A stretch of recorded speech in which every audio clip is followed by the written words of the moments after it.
Okay, so the U.S. Treasury market is giving us a very strong warning signal. Let's take a look at it.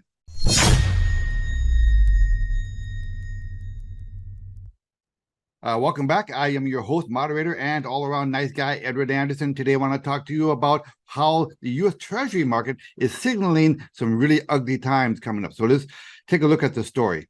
Chart of the day. U.S. Treasuries are on track for their longest stretch of losses since 1787. Okay, this is basically the longest period of losses that the U.S. bond market has ever had since the founding of our country. All right, so let's take a look at a chart that tells the whole story, and it is not a very good picture. Never in the history of the U.S. Republic have U.S. Treasury returns fallen 3 years in a row. Now, this is a chart of the U.S. 10-year government bond annual returns. And you will see it goes back to 1787, the founding of our country.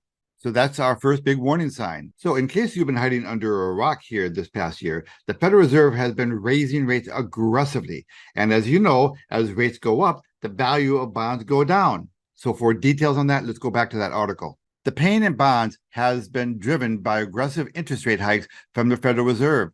Since March of 22, the Fed has hiked interest rates 11 times, bringing the effective Fed funds rate from nearly 0% to more than 5% today. As interest rates rise, bond prices fall, which is why bonds have performed so poorly. Okay, very simple. We've been talking about this formula forever, right?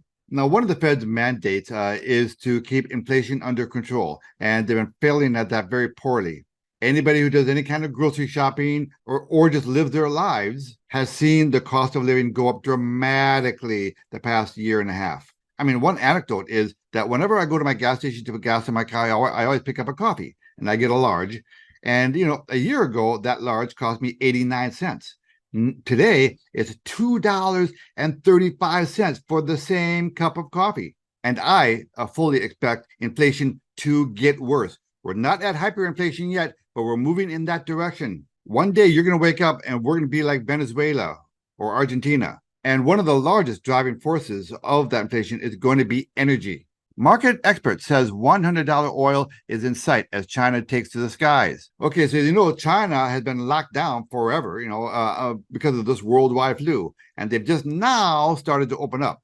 So a lot more people, a lot more Chinese are going to be flying. So there's going to be a massive increase in demand for jet fuel in China. And because of that and other reasons, most analysts expect oil to move much higher. Here we see a chart. And we can see here, it's making a new high since last January. The next target is $100. And a lot of analysts believe that it will get there by the end of the year. And as evidence of that, we just had a Labor Day weekend here in America, and gas prices are really high. Labor Day weekend gas prices are near all-time highs. The record high for gas prices during the week leading up to Labor Day was set in 2012 at $3.84 a gallon. Current prices are just shy of that. The national average for regular gas is $3.83 a gallon as of Thursday. So there are two countries that I want you to watch in particular, because as those countries go, America is going to go, and the world is going to go. The first country I want you to watch is Germany. Okay, there's real underlying problems going on in Germany, and Germany is the largest economy in Europe.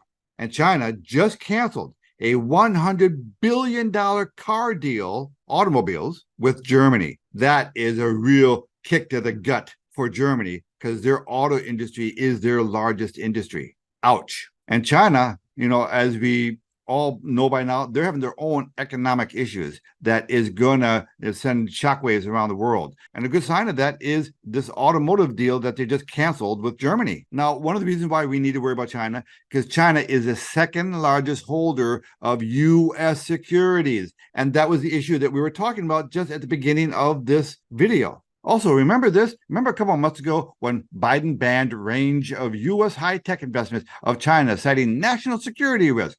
Well, guess what China just did? They just banned 3 American defense contractors. Actually, that's fine by me. What the hell are American defense contractors doing business with China anyway? So a little bit of tit for tat there. So there is an economic war brewing here.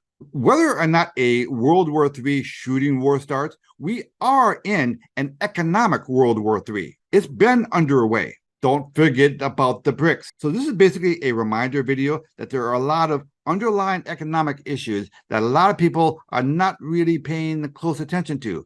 But one day there's going to be an event. There's going to be a catalyst that's going to bring down a house of cards. I don't know when that day is going to be, and I don't know what the catalyst is going to be because there are many to choose from. But we're already seeing a lot of cracks in the financial system. A lot of banks are closing their branches. Wells Fargo closing an enormous amount of branches. A lot of banks starting to freeze bank accounts here and there.